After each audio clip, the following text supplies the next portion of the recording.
ማን ነው ሀገር እያተራመሰ ያለው ታዲያ? ሰይጣን ነው ከሰማይ ላይ ዱብ እያለ የወረደ ህዝቡ እያጋደለ ያለው? መቼስ ሐሳብ አይደለም፣ ሰው ታርዶ እያየን ነው። ሐሳብ አይደለም፣ ሀብት ወድሞ እያየን ነው።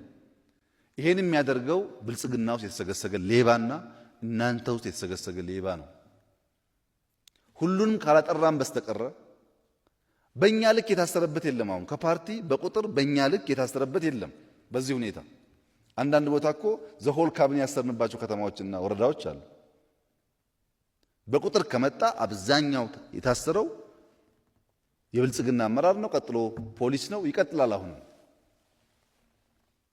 እኛም አይነካብን የእኛን ታርጋ የለጠፈ ሰው ሁሉ እናንተም አይነካብን ካላችሁ ቤት በኩል ታዲያ ኢትዮጵያ ውስጥ የምትሉትን የምትመኙትን ሰላም እናመጣለን።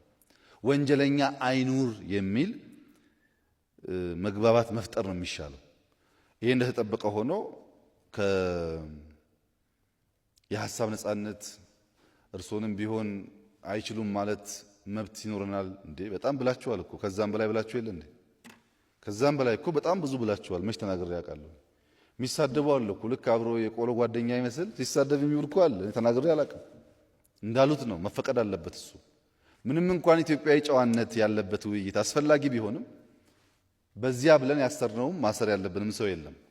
ሁለተኛ ያነሱት ቁም ነገር እስር ቤቱ ከጤና ጋር ምቾት ጋር ያነሱት ጉዳይ ይሄም ስትሪክትሊ መታየት ያለበት ነው። እኔ እስካሁን ያለበት ነገር አላውቅም፣ ፎሎ አደርጋለሁኝ። ማንም ሰው በእስር ምክንያት እንዲጎዳ አንፈልግም። በፍጥነትም ፍርድ ቤት ቀርቦ አንዳንዱ በዋስ መታየት ያለበት ካለም ቢታይ ችግር የለም።